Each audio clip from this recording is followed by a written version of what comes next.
ჩვენ გავიარეთ კალაშნიკოვის სისტემის AKM-ის ტიპის იარაღი და ეხლა ვისწავლით როგორ დავშალოთ არასრულად და პირველ რიგში ხსნით ჭირს სავაზნე კოლოფს, შემდეგ ხსნით ძველს ბოლომდე ვამოწმებთ იარაღის უსაფრთხოებას, დავსხლიტავთ და ვიწყებთ იარაღის უშუალო დაშლას. ხსნით ხუბს ნულის კოლოფის სახურავად. შემდეგში ხსნით უკან დამაბრუნებელ ზამბარას, რომელსაც უკანა მოქმედებაში მოყავს საკეტი ჩარჩო.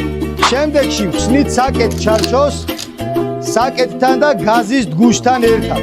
ვაცალკევებთ საკეტისგან თვითონ საკეტს, რაშიც მოთავსებულია ნევსა და შემდეგში ხსნით გაზის მილაკს, სადაც აირები ბრუნდება უკან და უკანა მდგომარეობაში გადაყავს გაზის დგუში.